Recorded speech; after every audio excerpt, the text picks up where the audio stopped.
Hey everybody, Billy Bob here. Monday. It's Monday. November 10th already. Holy guacamole. I thought November just started. Here we are at the 10th. And it's Monday morning quarterback college edition. And I'll be honest, well, why wouldn't I be anything else? But I was out doing errands and this and that and that and that and that. And the next thing I know, it's like 2 and change. I mean, I went to the gym, I rode my bike, and all the this and that in between. And it's 2:30. It's almost 3 o'clock. I rewatched the Ohio State game, which I have not done in a while. In fact, it may be the first time this year I rewatched the game, and I'll tell you all about that in just a minute. But before we get to that, and before we get to some of the other games, I don't have a whole broad spectrum today because, like I said, I was busy. And my apologies. Okay? So, but today marks the 50th anniversary of the sinking of the Edmund Fitzgerald.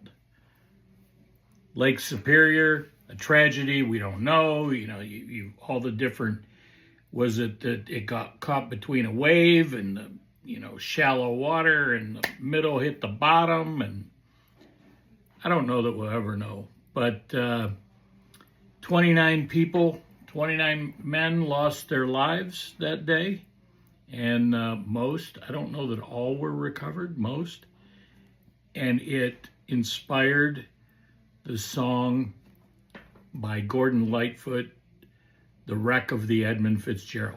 Some people say, well, it wasn't really a wreck, so it's kind of misnamed. Who gives a rat's ass, right? I mean, it was a great song. Is there anybody out there that could dispute that The Wreck of the Edmund Fitzgerald was not a great song? I mean, come on, man. It was to this day, 50 years to the day later, it is still a great song. So, and we'll forgive, no, I won't even go there. Let's just say, great job, Gordon Lightfoot. And prayers to the families of those 29 men that lost their lives. So tomorrow's a big day. It is Veterans Day, where we salute all of our veterans, and we will do that as well right here in Billy Bob's backyard. But before I do that, I'm going to lunch with a couple of my buddies. Phil, you probably heard me talk about Phil, Notre Dame Phil, and his buddy, his buddy, my friend, guy I got to know, Penn State Stan, and I guess we got another guy, Dr. Phil, but not the Dr. Phil, not Dr. Phil McGraw. But why am I telling you this? Because we're going to Mission Barbecue. Now, I don't know if everybody knows about Mission Barbecue. Some of you probably do. Especially if you're in Florida, maybe even up into the Georgia area. I don't think they made it all the way up they are in Ohio. They're actually in Mason, Ohio, which I'll be there in a week or so. But every day at noon at Mission Barbecue, everybody stops what they're doing.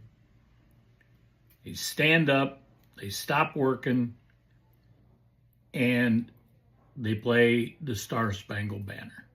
So it's an awesome deal. If you've never been to a Mission Barbecue, find one. It's a military first responders themed barbecue place. Badges. And yes, in this case, we do need the badges. Uniforms, helmets of the 4 major branches of service, their football helmets. Oh yes, there's even the what is it? There's I don't know if it's the Notre Dame, I don't know if Fight Like a Champion's up there, but there is the saying, how hard would you play if you knew you could not play tomorrow?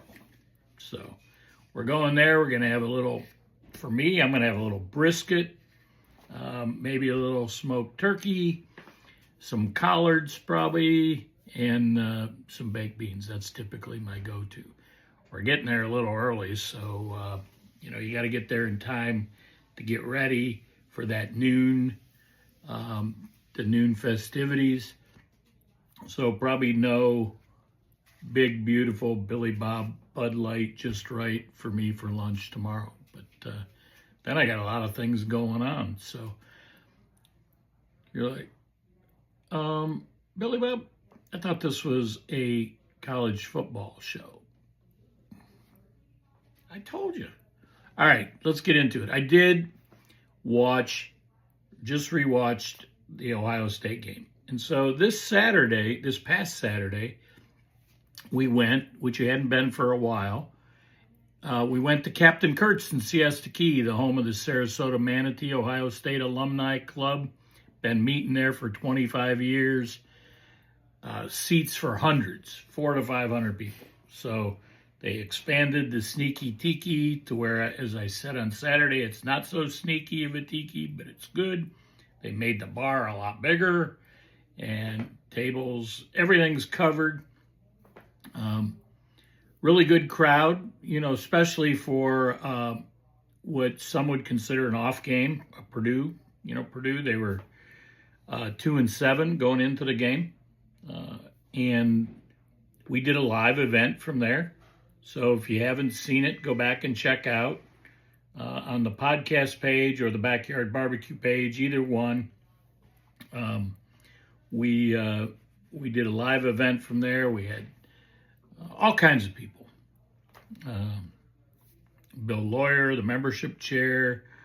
We had Don, who was sitting next to me the whole game. Don's been going there for 27 years. We had Roger. Roger and Bill Lawyer were actually pledge guys in their fraternity back at Ohio State. We had Tina, she's a Buckeye, but she's also a Hawkeye. I forgot it had to do with relatives, you know how that works. And then Sheila and company, and it was just a good time. And what the whole purpose of it was to show the vibe of Captain Kurt's. And I'll tell you, even since we were there last, Mrs. Billy Bob and I, they have done some outstanding stuff. So you will not see during timeouts and normal TV commercials, you do not actually see a television commercial. You see commercials that talk about the donations to the scholarships. There's 7 different people that get scholarships, all from the Southwest Florida area. They get $7,000 a year scholarship. There's by the numbers. There's different other little things going on during the regular normal TV timeouts. But to me, the most impressive thing was the national anthem. Now, whether it's the club or Captain Kurt's or a combination of, they spent a lot of time and a lot of money putting together an awesome national anthem. The national anthem is sung. It's a video with Chris Stapleton singing the national anthem, but it's troops, it's people, it's the club, it's the flag, the big flag that flies over Captain Kurt's, it's the stadium, the shoe. It is a great collaboration and I'm trying to think of that other word, collage of video. So I don't even know. They may even post that. They should post it on their website for all to see. But if not, the next best thing, get down to Captain Kurt's, Siesta Key, to see a game, you got to get there early to get seats. You may not get in the sneaky tiki. You may have to go inside. You may have to go to the other side of the inside in the, and that's a whole cheeky hut deal too, tables and TVs, and so great stuff. So I digress. You probably want to know about the game. Well, if you watch the game, you don't need me to tell you much. As I said, I thought, this is Billy Bob and I were saying, it's like after the game, I go, that was kind of a boring game. And quite honestly, I thought that the players, when I rewatched the game today, early on, maybe they thought it was a boring game. I didn't notice that real fire there, that real fire. But as the game went on, I started to see it more and more. 34-10, maybe to most Buckeyes, and I listened to OHIO podcast boys, somewhat uninspiring.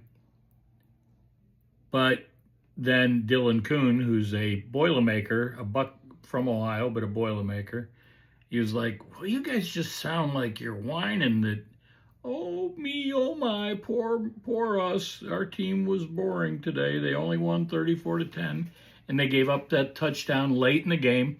And quite honestly, one of the two penalties put them in position to score, one of which I thought was really a cheap penalty, the roughing the passer. But anyway, Purdue scored 3 points in the first quarter. They didn't score again till under 2 minutes to go in the game. And kind of, as some would call it, a garbage time touchdown with second and third string guys in there. But you know what? Those guys got to play too. What I mean by they got to play too, they got to play, but they got to play, right? So when you come into the game, you're actually playing against guys that have been playing all day.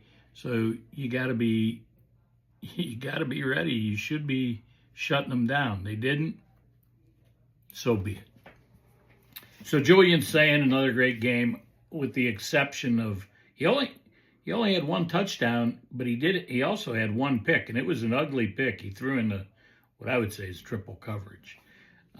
But that aside, he was still 27 out of 33, 303 yards, averaged 9.2. The guy is still amazing, throwing the ball deep down the field. His accuracy is amazing. So Buckeyes ran the ball pretty well. They ran for 170 yards. They're working on the game. They had all four running backs in the engaged. Also had Lincoln Keenholz engaged for a quarterback draw touchdown. Now, I don't know if it was a draw. It wasn't really a sneak either. So maybe kind of an RPO without the P.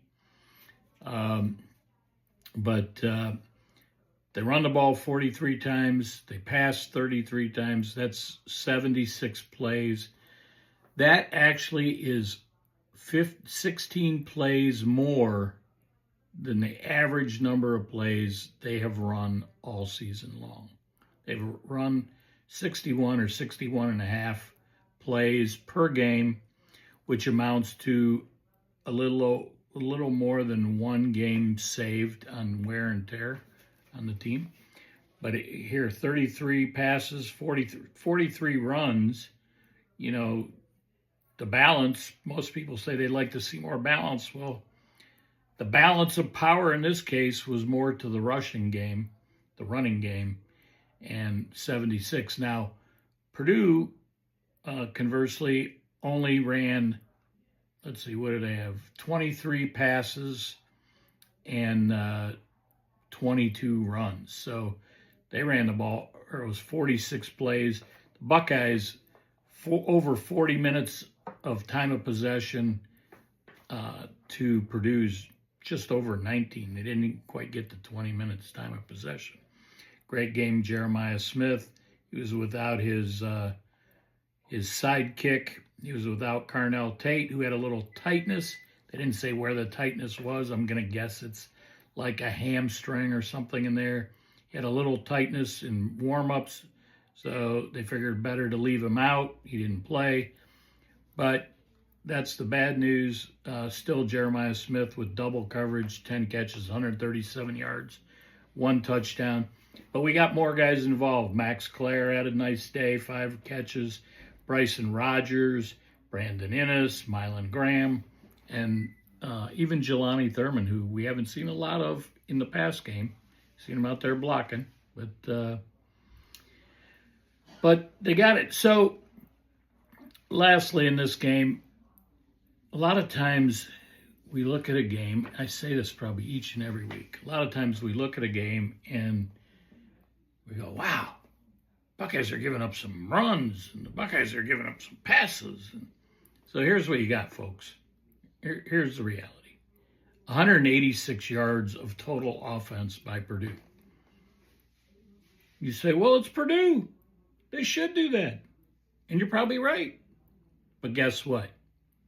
When they played the Blue last week in Ann Arbor, they ran the ball really well.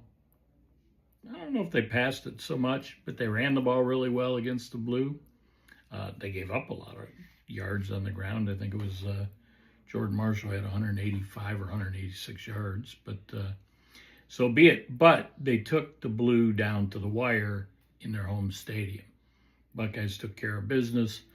There were some other games we'll talk about real quick here that were tight. And I'd like to see the Buckeyes in a tight game. Okay? I think everybody would. See them in a tight game, see them respond. And I thought they did a really good job of the 2-minute drill right before the end of the half. Something they need to work on, and they did. They got a field goal out of it. They didn't get a touchdown, but they did get a field goal. But a tight game like the Indiana-Penn State game, where Indiana's down, they had to make some plays. Looked like actually the game was done when Mendoza got sacked on first down on their final drive. Then they struggled a little bit, and then they hit Mendoza hit Omar Cook in the back of the end zone. He tiptoed for a touchdown to win the game. So I don't know. I think I'd like to see that type of closeness where the Buckeyes, they show their mettle, right? I'm not saying they don't have the mettle, but where they show their mettle and they make that drive down the stretch to win the game or to close it out, a 6-8 minute drive, just running the ball, pounding the rock and closing it out and winning a close one.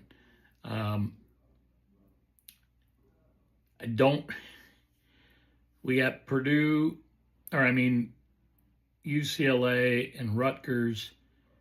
So as much as I'd like to see what I just talked about, I don't know that I want to see it in those games because there you can get dinged, And again, I'm not huge on rankings. I've told you that, whether we're 1 or 2 or 3. But we are going to come down to the last game of the year in Ann Arbor, and that's where you need your strength, your power. You got to have it all. And who the hell knows what the weather's going to be? So far, the weather has been good, and it's supposed to be good this Saturday. So, let's see here. What are we talking about? Let's take a look.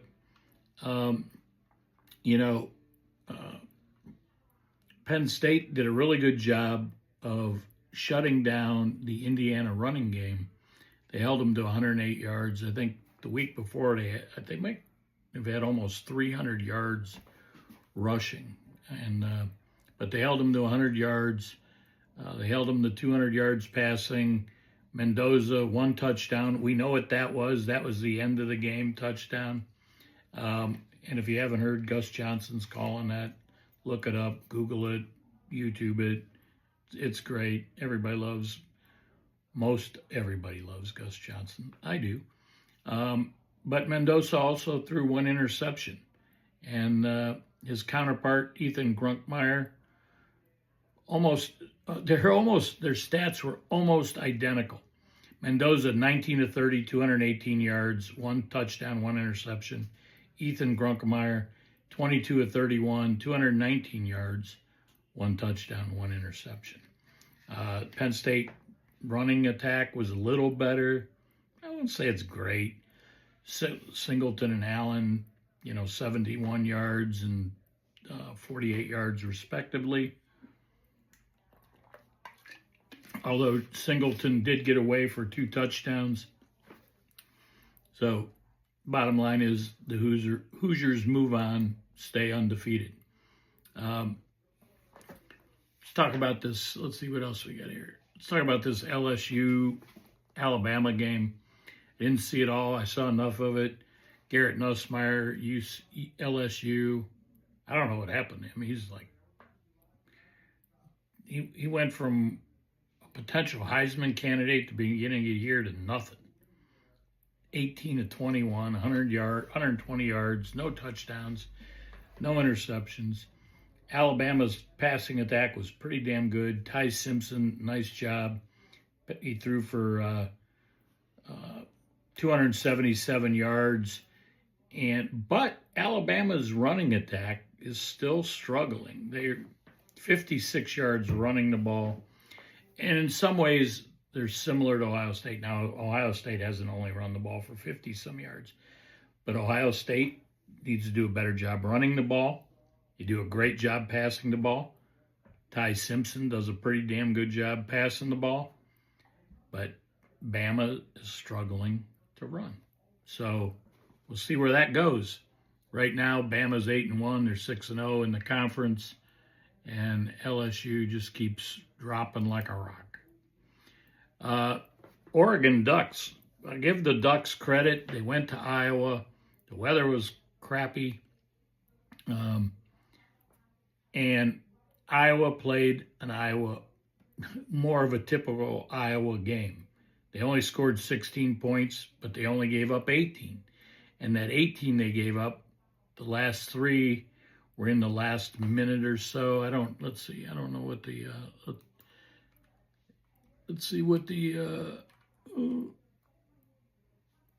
3 seconds to go. That's the last minute, isn't it? Yeah. I knew it wasn't the exact closeout play, but whatever. So Oregon moves on. They're 8-1, 5-1 in the Big Ten. There's 2 undefeated teams still in the Big Ten. Ohio State and Indiana. So Oregon's at this point today on the outside looking in. And as far as the Big Ten championship game. Oh, and Oregon, just to give you an idea, Oregon has 2 pretty decent games. USC, who's ranked number 19, and Washington. So they have to go to Washington, and they play USC at home. So let's see some here. Oh, that Wisconsin game. I didn't look up the stats on that, did I? Wisconsin took on Washington, and they took them on in Madison. And Luke Fickell's boys, they had some injuries, so they were playing some freshmen. The weather was crap there, too. And let's see if we can find the stats. I don't think the stats will knock your socks off. But you know what? There's another game. It was raining, and it was snowing, and it was just fugly. By the way, Miami rolled. Carson Beck had a decent game, 18-24, 247 yards, 1 touchdown. It was actually probably better than a decent game because he did not throw any interceptions, right? Because he's been doing that. I did not watch the Auburn-Vanderbilt game, but that was one heck of a game apparently, 45-38. Vandy wins at home. Auburn takes them to the limit. That game goes to overtime, actually, where Vandy outscores Auburn 7-0 in overtime. But Diego Pavia probably had the biggest passing game he's had all year long. 25 of 33, 377 yards, 3 touchdowns. Surprising he wasn't the leading rusher, too. But Let's take a look real quick. One more game here. I told you I wanted to look at the Washington and Wisconsin stats. How Wisconsin wins. It's 13-10. Badgers win 13-10. Nobody scored in the fourth quarter. Wisconsin scores 10. In fact, the second half, there were only 10 points scored. Wisconsin scored all 10 of them in the third quarter. Washington, Desmond Williams, good quarterback, but 20 of 32, 142 yards, 1 TD, 1 pick. And then Wisconsin had a whole cadre of passers, 4 of them to be exact. They threw 18 passes for 48 yards, but they ran the ball for 157 yards. Washington 117 yards. But you know what? Bottom line is Wisconsin comes out on top. They're now 3-6. Washington is pretty much eliminated from the college football playoff and from the Big Ten championship game. So I don't know if there's really much else going on. Notre Dame won big over Navy. I believe that was 49-10. So Navy now has lost 2 games in a row.